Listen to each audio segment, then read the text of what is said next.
नमस्कार, आप देख रहे हैं अनादि टीवी यूपी और मैं हूं आपके साथ स्वप्निल यादव। मुस्कुराइए, आप लखनऊ में हैं। अब लखनऊ की बात आई है तो जायके की भी बात होगी। यहाँ की मुरादाबादी बिरयानी हो या फिर हैदराबादी बिरयानी, दोनों के ही लोग दीवाने हैं। लेकिन आज हम नवाबों के शहर लखनऊ में जायके की बात नहीं कर रहे हैं। आज बात होने वाली है यहाँ की सियासत की, जिसमें असदुद्दीन ओवैसी की एंट्री हो गई है। तो चलिए शुरू से बताते हैं, मेरठ से शुरू हुआ विवाद अब लखनऊ तक कैसे आ पहुंचा है और 2027 में इसका इम्पैक्ट कैसा दिखेगा।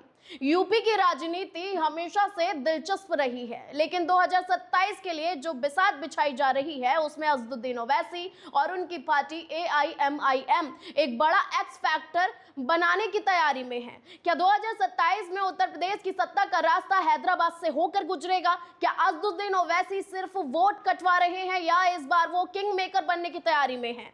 मेरठ में शौकत अली ने 11 विधायकों की मांग से जो हलचल मचाई है उसने अखिलेश यादव से लेकर दिल्ली तक की नींद उड़ा दी है। अखिलेश यादव से लेकर दिल्ली तक की नींद उड़ी तो है और साथ ही AIMIM के प्रदेश अध्यक्ष शौकत अली ने साफ कर दिया है कि अब सिर्फ वोट देना काफी नहीं है, अब हिस्सेदारी चाहिए। मेरठ में 11 टिकटों की डिमांड कोई हवाई बात नहीं है, बल्कि एक सोची समझी रणनीति है।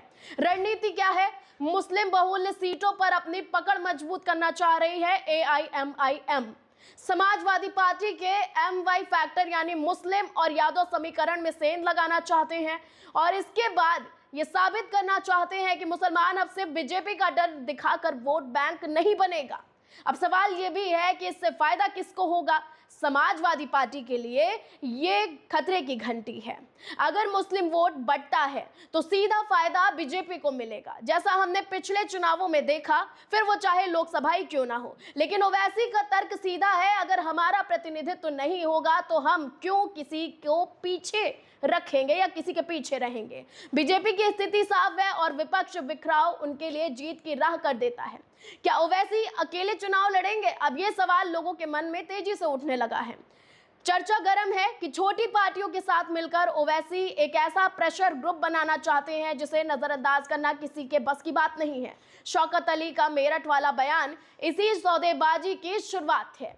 तो क्या 2027 में यूपी में मुस्लिम समुदाय ओवैसी की भागीदारी वाली राजनीति को चुनेगा या फिर बीजेपी को हराने के लिए फिर से सपा पर भरोसा जताएगा?